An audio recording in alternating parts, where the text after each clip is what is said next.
Hello, all of my Israelite brothers and sisters out there scattered abroad, those that have been adopted and grafted into the fold, along with those that are scattered. So all of Israel shall be saved. Don't forget to hit that subscribe button right there. Hope that you're able to do that, because I always talk about something in a short video like this while I'm driving, but I also teach a broader lesson on the same subject with the congregation, okay? So I wanted you all to have that opportunity. I'm going to talk about the types of laws that exist in the Holy Scriptures, the types of laws, okay? Because a lot of times when you're reading and when you hear or read the word law, you need to know what law it is referring to. When the translators translated the Bible, they may not have been as clear as to what they were talking about, whether it's the royal law, sacrificial law, ceremonial law, or dietary law, or the penalty law. So it's important to know what law they were referring to when you read. And so I'm going to break the scriptures down, or the types of laws down, from a scriptural standpoint, so that you'll know what's really happening out there, okay? So here we go. The first type of law is the royal law. This is the law that was written by God's own finger. You find that in Exodus, the 20th chapter, Exodus, the 20th chapter, you'll find that, verses 1 through 17.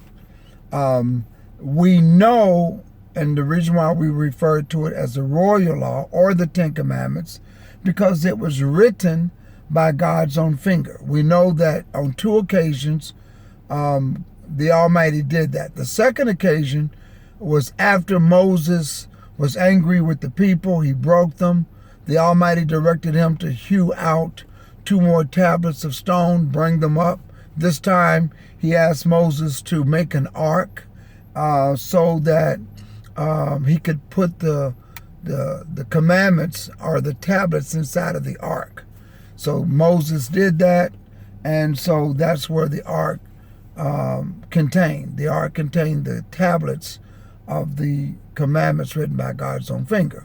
Okay, again, Exodus, the 20th chapter, referred to as the Ten Commandments. The other type of law is the dietary law. That is the law that tells us what we can and what we cannot eat. You find that in Leviticus, the 11th chapter. Actually, it's the whole chapter. And the Almighty directs us what we can and what we cannot eat. It's what we call eating clean. Not eating the things such as pigs, lobster, shrimp. The Almighty commanded his people and those that are grafted, those that have been adopted into the fold of Israel. The same law for Israel is the same law for everybody. You find that in Exodus, the 12th chapter, verse 49, and I believe over in Numbers, the 9th chapter, you'll find that the same law exists for everybody. So that's the dietary law. I want to go back to the royal law because I want to use an analogy when I talk about the penalty law.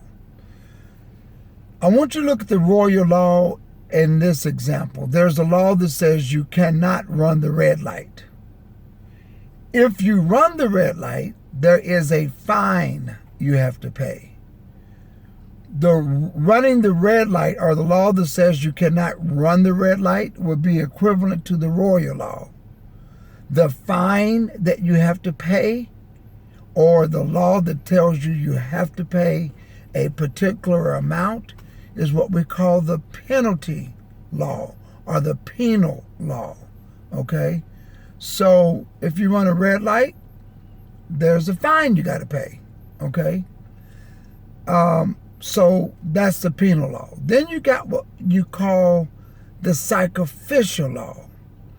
The sacrificial law is the actual payment itself.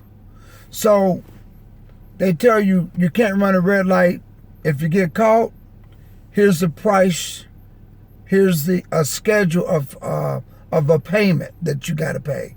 This is the penal law that tells you here's what you have to pay. Sort of like when you're speeding, if you're doing 20 miles over the speed limit, there's a category. If you're going over 20 miles an hour, but under 30, from 20 to 30 miles over the speed limit, there's another category. So these categories are penal laws. It's not necessarily the payment. It tells you what you have to pay in categories, okay? That's the penal law. Again, the sacrificial law is the payment.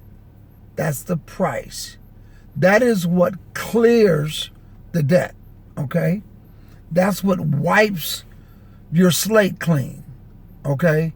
Your slate cannot be wiped clean until you have actually paid the fine, okay? Another example, you get caught with the red light camera, okay? That you broke the law.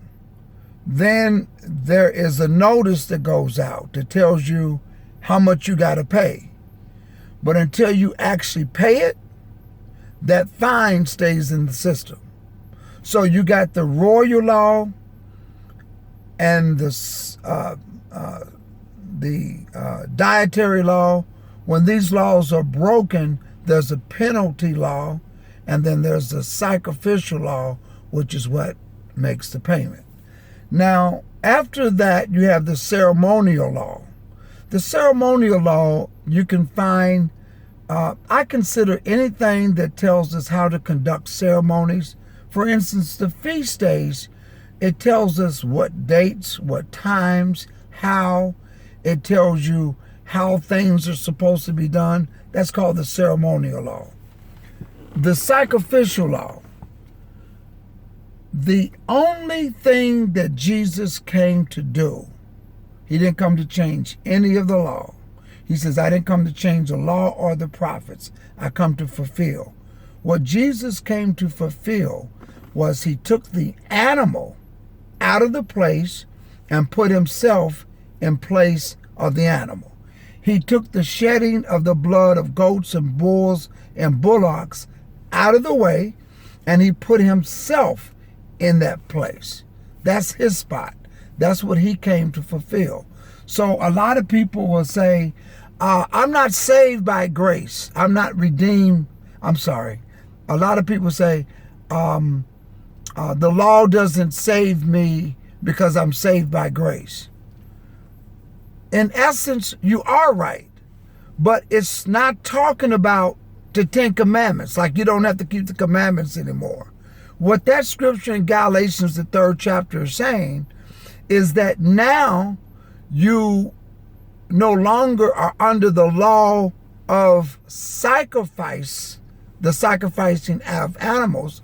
You under the law of grace, which is Jesus himself, because he came to take the place of the lamb, and it's his blood that redeems us. Okay? So a lot of people misquote or misread Galatians when they say, I'm saved by grace. I'm no longer under the law. You're no longer under the royal law. Is not what that means. What it's saying is you're no longer under the sacrificial law of providing and killing a goat, bull, or bullock. Jesus is that lamb. It's his blood. So you still got to keep the royal law, still got to keep the dietary law, still got to keep God's commandments and feast days and all like that. Okay? I hope this has shed some light. Give me your comments. Love you all. Peace, Israel. Be blessed.